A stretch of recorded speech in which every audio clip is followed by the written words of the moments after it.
Hello and welcome to Cloud Fox Hub. मेरा नाम है भावेश अटारा।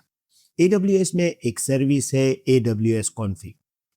AWS कॉन्फ़िग का यूज केस क्या है और कब हम AWS कॉन्फ़िग को यूज करेंगे, मैं आपको डिटेल में समझाऊंगा इस वीडियो में। तो चलिए करते हैं स्टार्ट।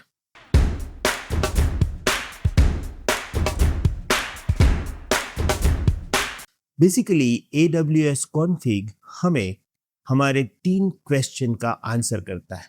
अगर आपके दिमाग में ये 3 क्वेश्चंस है related to your AWS resources, वो तीनों का आंसर आपको एक ही जगह पे मिलेगा थ्रू द AWS कॉन्फ़िग। सबसे पहला क्वेश्चन जो AWS कॉन्फ़िग सोल्व करेगा वो है what resources do we have. है ना, AWS में हम कई सारे रीजन में काम करते हैं और कई सारे रिसोर्सेज हमारे पास होते हैं। तो अगर आपको ये जानना है कि आपके पास कौन कौन से रिसोर्सेज है, यानी कि EC2 है, बकेट्स है, RDS है, लोड बैलेंसर है, तो वो सब की डिटेल आपको मिलेगा AWS कॉन्फ़िग से।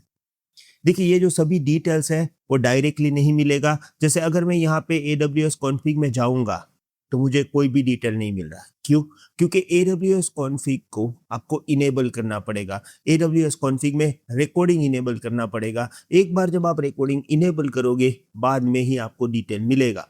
एक बात यहाँ पे मैं और बता दूं कि ये जो रिकॉर्डिंग है वो चार्जेबल है, राइट? तो अगर आपको चार्जेस की चिंता है तो आप इनेबल मत करिएगा।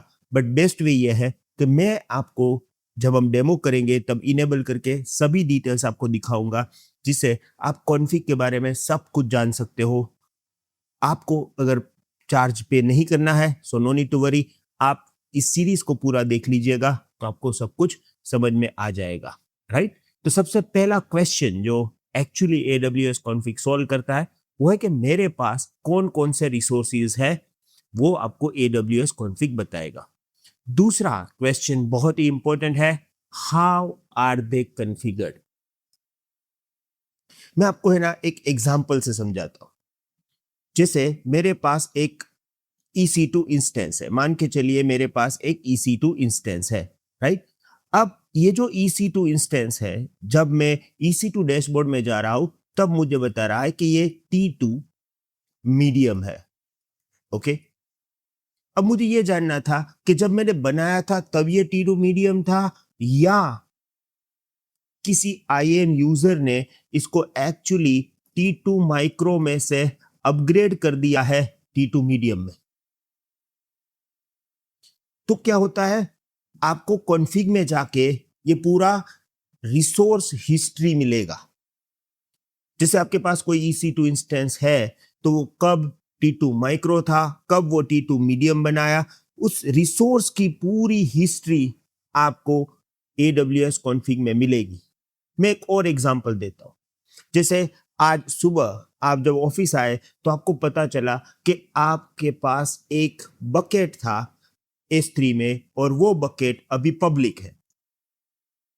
Now you have to find out कि ये बकेट पहले से ही पब्लिक था या एक्चुअली ये पहले प्राइवेट था, अब इस टाइम पे ये प्राइवेट में से पब्लिक में कन्वर्ट किया गया है। यानी जो भी आपके रिसोर्सेज है AWS में, उसकी पूरी की पूरी हिस्ट्री आप कॉन्फ़िग में से जान सकते हो।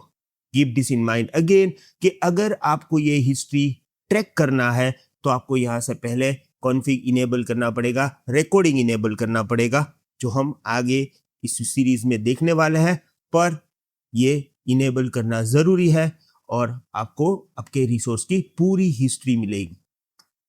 कॉन्फ़िग के ये मेन 2 यूज केसेस है कि कौन कौन से रिसोर्सेज आपके पास है और ये जो रिसोर्सेज है उसकी पूरी हिस्ट्री आपको मिलेगी। साथ में एक और बहुत ही इंपॉर्टेंट फीचर है और वो है do they follow our standard. इस बात को मैं आपको एक इजी वे से समझाता हूं। देखिए, हमारे कंपनी में एक ऐसा स्टैंडर्ड है कि मान के चलिए कि कभी भी अगर हम कोई EBS वॉल्यूम बनाते हैं तो वो इनक्रिप्टेड होना चाहिए। कभी भी हम कोई EC2 इंस्टेंस बनाते हैं और उसमें हम SSH परमिशन देते हैं तो हम अलाउड करते हैं सिर्फ कंपनी के IP पे ही। 0.0 हम ऐड ही नहीं करते। अब क्या होता है ना, मैं तो टीम में काम कर रहा हूं, राइट? मेरे पास कई सारे IAM यूजर है, they are managing my EC2 instances. अब कोई एक IAM यूजर है, उसने एक EBS वॉल्यूम बना दिया और वो इनक्रिप्ट करना भूल गया, या कोई मेरे IAM यूजर ने एक EC2 इंस्टेंस बना दिया और उसमें सिक्योरिटी ग्रुप में SSH परमिशन में 0.0.0 ऐड कर दिया। अब मुझे तो ये मालूम नहीं है, ये हो चुका है मेरी कंपनी के अंदर। अब जब वीडियो देखने के लिए धन्यवाद। अगर आप AWS को structured lessons, real labs, practice tests या भावेश अतारा के साथ लाइव सेशंस में सीखना चाहते हैं तो हमारे फुल कोर्स से जुड़ें और हमारी वेबसाइट जरूर विजिट करें www.cloudfoxhub.com। किसी भी मदद के लिए 9825757737 पर कॉल करें। सभी कोर्स डिटेल्स डिस्क्रिप्शन में उपलब्ध है।